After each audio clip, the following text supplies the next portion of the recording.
Hi guys, it's Haley from Carrots for Michaelmas, and this is the second part of the Ask Me Anything vlog that got way too long to fit all in one video. You would have been super bored. So here's part two. Not much going on around here today. The big kids are coming home from a sleepover at Grandma's, and I have been icing my back all weekend because I threw out my back for the first time ever when I picked up a Lego off the floor on Saturday. So I'm apparently 100 years old, and I think the moral of the story is that I don't have to pick up toys off the floor ever again. But I did find an awesome new Netflix show.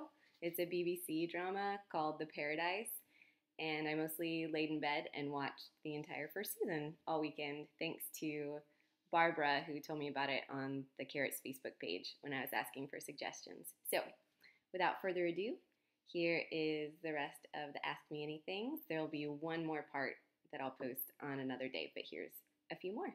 Thanks, guys. Do I buy new books or used books? For the kids, I like to go to the Goodwill used bookstore and just look for our favorite authors and illustrators, and usually I'm able to find some things that we've checked out at the library and really liked, or just new books that we know we like the author or we know we really like the illustrator, and so we'll give it a shot since they're just 50 cents or $1. For myself, I usually have a particular book in mind, and if it's fiction, I'll probably just order it new from Amazon. If it's nonfiction, I might get it at the library. It just depends on whether I think it's going to be a book I want forever or not. What advice or encouragement could I give to moms of little ones who really don't like the time between 4 and 6 p.m.? That is probably the hardest time of the day. I think for us, we've kind of pushed nap later into the afternoon because baby Gwen takes a morning nap and an afternoon nap. So when I want the big kids to lay down and take a nap, it's usually around 2 or 2:30. It's kind of late. So they're not up until 3:30 or 4. And then we've just got 2 hours to kill till daddy gets home. So sometimes we'll, do bath time. I'll let them help with some dinner prep unless Daniel's cooking, which he often does. And one thing we do a lot is save any screen time until the 4 to 6 p.m. window. Something I heard, I think it might have been Tish Oxenreider of The Art of Simple, said that one thing she does is she doesn't let her kids watch TV until after lunchtime. And I've noticed that if we watch TV before lunchtime, the whole day is a wash, and the kids just want to watch more TV, and they start whining, and it just becomes a huge thing. And it becomes frustrating for the rest of the day. And so unless I'm sick or there's some weird circumstances, we don't watch any TV until after nap time, around 4 o'clock. And so then if they want to watch something on Netflix, Daniel Tiger, or watch Frozen or something, max, they're only going to be watching for an hour and a half before we sit down to dinner or go ahead and do bath. And that way it's not a battle because screen time's over, there's something else to do, there's not really an option for watching more. So another thing they like to do is listen to audiobooks. They like listening to The Hobbit or some other chapter books. We also really like the Holy Heroes glory stories about different saints. They think those are really great.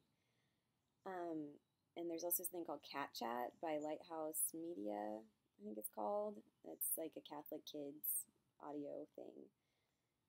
So we'll pull those out.